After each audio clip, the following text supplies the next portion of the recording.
Okay, so in this video we're going to be looking at common logarithms. So we're going to be shifting away from exponential functions. So this chapter could be split in half, where the first half of the chapter is focusing on exponential functions, exponential growth and decay, like I have over here on the left. We spent a lot of time talking about that. We've talked about the graphs for exponential growth and the graphs for exponential decay. But the remaining part of the chapter is going to be focusing on logarithms. And there is some relationships here that we'll be getting to in a future video. But even today we'll be looking at some relationships between exponential functions and logarithms. But what's important to recognize is the fact that logarithms are exponents. So logarithms are always equal to exponents. That is key. Because if you look at what I have above there, we have x equals 10 to the y power. That's what we call the exponential form. That's what we've been looking at the first half of the chapter, where now we're going to be looking at the logarithm form. Remember back in chapter 7 was where we first talked about exponents. And we talked about this being the exponent. We talked about the fact that the number that sits on the ground, that we call that the base. And I said, make sure that you remember that, because in chapter 9, when we talk about logarithms, you're going to hear that term again. And so that's what we're talking about today. We're talking about logarithms. So the base that we had originally is going to be the base for your logarithm. And remember that logarithms are always equal to exponents. So the exponent that we had when it was written in exponential form is what the logarithm is going to be equal to. And the value that it was equal to in the exponential form is going to be the value that we're taking the logarithm of when it's in logarithm form. Now today we're going to focus on common logarithms. So whenever we have a base 10, so a logarithm of base 10, the way that we write that is just a log of x. We don't put a number here. It's similar to if we just see 1x, or if we just see an x, we know that's the same as 1x. You don't need to have the 1 in front of there to know that it's 1x. Or if we're dealing with the square root of 81, we don't have to have the square root in there to know, we don't have to have the 2 in there to know that it's a square root, because it's automatically assumed. So if I have just a log of x, we don't have to put the 10 down here, because we know then that it's a common logarithm, so the base is going to be 10. Let's look at some specific examples. So make sure you write these examples down. We're going to do these without a calculator. And please, even though you're watching this video, make sure that you're doing these and know how to do these without a calculator, because on the test, you want to make sure that you know how to get these answers. So after you copy these down, make sure that you follow along now so you can see what we're going to do. So remember, logarithms are always equal to an exponent. So if I think of it this way, my base is 10. I'm trying to figure out what exponent would I apply to 10 to get to our answer, which would be 100. So I'm trying to figure out what exponent would I apply to 10 and get that value of 100. Well, 10 squared is 100, so my answer would be 2. So the log of 100 is equal to 2. So again, logarithms are always equal to exponents. So here I have, in part B, the logarithm of 10,000. So we're trying to figure out what exponent would I apply to 10 to get 10,000. Well, 10 to the 4th power is 10,000. So that means your answer would be 4. This one's a tricky one. Let's look at C, the log of 1. Again, what exponent would I apply to 10 to get 1 as my answer? Well, anything raised to the 0 power is 1, so my answer would be 0 here. So what would our exponent be if we're, or what exponent would I apply to 10 to get 10? Well, I'd apply an exponent of 1. 10 to the 1st power is still 10. So now, we're creatures of habit. We like to look for shortcuts. It's just the way that we're designed. So a lot of times people look at this and say, hey, I see a shortcut here. In part A, we had 2 zeros, and my answer is 2. In part B, we have 4 zeros, and my answer is 4. In part C, I had no zeros, and my answer is 0. In part D, I have 1 0, my answer is 1. Now that might work in those situations, but it doesn't work in E and F, because my answer for E isn't 4. It's not even negative 4. My answer would be negative 5. Now, there is a shortcut. But what is the shortcut? The shortcut is not how many zeros there are. The shortcut is going to be, it's going to be this. We're going to count the number of decimal places to get to 1 whole, to 1.0. So if I count here, I have a decimal, or I don't have a decimal, I should say. It's to the right of the 0, so I move the decimal over 2 places to get to 1 whole, so my answer would be 2.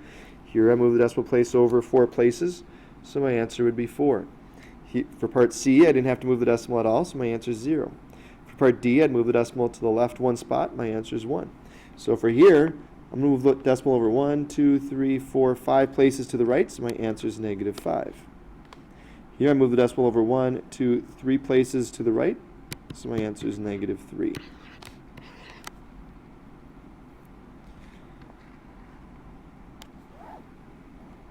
Now the next thing we're going to look at is how to do this on your calculator. It says we're going to round to the nearest 100,000th. Now, if you're not sure how many places after the decimal 100,000th is, here's how I always used to remember it. If you think of 100,000, if you drop the TH, 100,000 is this, which has 5 zeros after it, so it's going to be 5 numbers after the decimal, 5 digits after the decimal.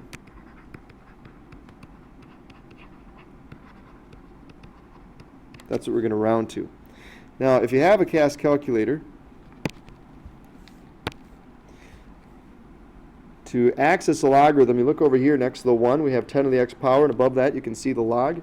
It's going to be control 10 to the x, and as soon as you do that, it gives us this. Now, we're dealing with the common logarithm, so if you want, you can put 10 down here, or watch what happens if I leave it blank, because we're looking for the logarithm of the square root of 2. So inside parentheses here, we're going to do the square root of 2. So I didn't put anything down here. Watch what happens. When I hit enter, it automatically knows that we're dealing with a common logarithm, so it puts 10 in for us. And we're going to round it to 5 numbers after the decimal. So the fact that after the 1 there is a 4, it's going to stay 0.15051.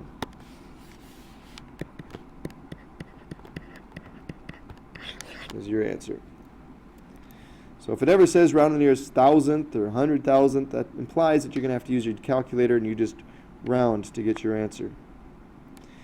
Here's the last thing we're going to look at. We're going to look at these 4 different equations here that we're going to solve. So we're going to solve these equations that are using logarithms.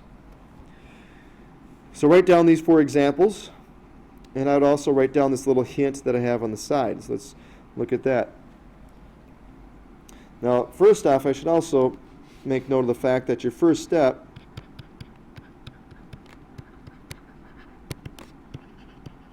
is to get the logarithm by itself.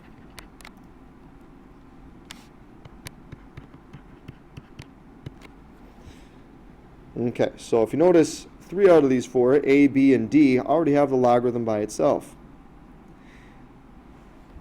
The next step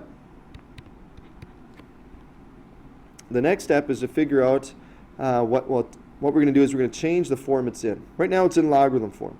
Because I say a lot of times what happens is people get the logarithm by itself and they get stuck. And they don't know what to do next. Well, if you're stuck, chances are the reason why you're stuck is you need to change the form it's in. If it's currently in logarithm form, you're going to need to change it to exponential form. Or if you're dealing with solving an equation that's in exponential form, you might need to change it back into logarithm form in order to figure out what your answer is. So for these, the first one here, the logarithm by itself is already by itself, so we get to skip the first step. And now I need to change the form it's in. So remember, in exponential form, your base is the same that's the base for the logarithm. So my base is going to be 10. Remember, logarithms are always equal to exponents, so my exponent is going to be 1/2. So to figure out what my answer is, I'm going to take x equals 10 to the 1/2 power. Now, if we want to be able to figure out how to change something from logarithm form to exponential form, here's a little trick that I had a math teacher show me once that helped when I was in school. So maybe it'll help you. But if you're going to change from logarithm form to exponential form, you just take and drag your base over. And when you drag your base over, notice how that 1/2 already looks like an exponent when I drag the base over. When we drag the base over, that log is gone. So now we would have x equals 10 to the 1/2 power. And when you do that in your calculator, you should get 3.16 as your answer. Let's look at the next one. Actually, the last 3 of these we can do without a calculator. So here I have log of x equals 2. We're trying to solve that equation, so the log is by itself. So now I'm going to change the form that it's in. So I'm going to take the 10, drag it over. So it's going to be x equals 10 squared. Well, we can do that, like I said, without a calculator. 10 squared is 100. So the next one. The next one, the logarithm is not by itself. So I have to first divide both sides by 3 to get the logarithm by itself. Doing so gives me 4 as my answer. So, or not as my answer, but log of x equals 4. And now I need to change the form it's in. So right now it's in logarithm form. So remember, it's got a base 10, so we drag the base over. So it's going to be x equals 10 to the 4th power, which is 10,000. This last one is similar to a problem you'll see in your assignment, where we need to solve this. We need to figure out what the log of 4th root of 10 would be. Now this part here, the 4th root of 10, if we think back to chapter 7, remember when I'm dealing with roots, I can write it as a rational exponent, meaning that we have an exponent that's a fraction here. The denominator represents the root, so I would have 10 to the 1/4 power is the same as the 4th root of 10. So now again, I'm trying to figure out what exponent, because if I think of it this way, what exponent would I apply to 10 to get 10 to the 1/4 power? Well, that would be 1/4. So if I apply this 1/4, if I put this in for x, 10 to the 1/4 power would equal 10 to the 1/4. So again, my answer here would just be the 1/4. So if you haven't done so already, why don't you print out your assignment? There's a couple that we're going to look at. We're going to look at 2b. In question 2b on your assignment, they give us this. Now, there's nothing we have to do here as far as mathematically. They ask us to, if it's in logarithm form, to change it to exponential form.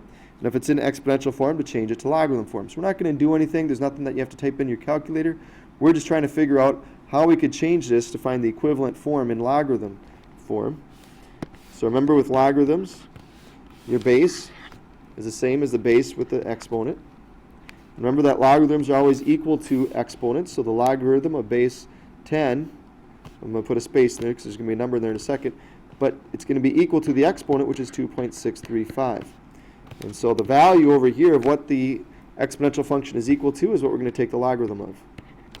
So if I were to take log base 10, or the common log of 432, because you don't need the 10 in there, if you want to, you can. But a common logarithm of 432, if you did that on your calculator, would be 2.635. Now lastly, for on your assignment, for number 4c, they're trying to be tricky here. They have a log of square root of 100. Now we can simplify square root of 100 to be log of 10. Square root of 100 is 10. And now you should be able to guess, because we did this in our notes, your answer, try to figure out what exponent you'd apply to 10 to get 10 would just be 1. So your answer for 4c would just be 1. Well, those are a couple that people get hung up on, so I just wanted to make sure we clarify those. So hopefully you'll understand this to be able to do well on your assignment. So with that, good luck.